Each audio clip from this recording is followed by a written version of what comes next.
নমস্কার বন্ধুরা।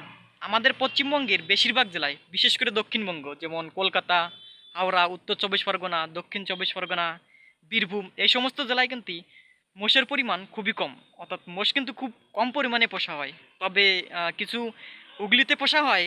আর তবে পুরুলিয়া বা বাঁকুড়ায় পোষা হয় না না হয় সেটা আমার জানা নেই, কারণ ওই সমস্ত রাজ্যতে না, জেলায় আমার যাওয়া নেই। তো সেই কারণে আর কি জানা নেই ওইখানে কি পোষা হয় না না হয়। তবে আপনি ইউপিএলে প্রত্যেকটা পরিবারেই দেখতে পাবেন যে মোষ পোষে। এখানে কিন্তু গরুর থেকেও বেশি পরিমাণ মোষ পোষা হয়, কারণ হয়তোবা মোষে বেশি দুধ দেয়, সেই কারণে কিন্তু হয়তোবা বেশি পোষা হতে পারে। এখানে কিন্তু প্রত্যেকটা ঘরেই বেশিরভাগ মোষ পোষা হয়। আর গরুগুলো কিন্তু ছাড়া থাকে, এদার ওদার ছাড়া থাকে, কিন্তু মোষগুলো কিন্তু পোষা হয়। এখানে কিন্তু গৃহপালিত পশু গরু পোষা হয় না, মোষটাই পোষা হয় বেশিরভাগ। তবে এটা দেখে ভালো লাগলো যে এক একটা রাজ্য বা এক রাজ্য থেকে অন্য রাজ্য এলেই বা বিভিন্ন অঞ্চল ভেদে কিন্তু মানুষের রুচিবোধ সব কিছু চেঞ্জ হয়ে যায়।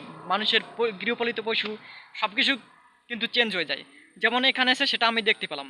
পশ্চিমবঙ্গ আর ইউপি এর মধ্যে কিন্তু এটা পার্থক্য রয়েছে যে ওইখানে কিন্তু বেশিরভাগটা গরু পোষা হয়, কিন্তু ইউপিতে কিন্তু গরু পোষা হয় না, বেশিরভাগটা মোষই পোষা হয়।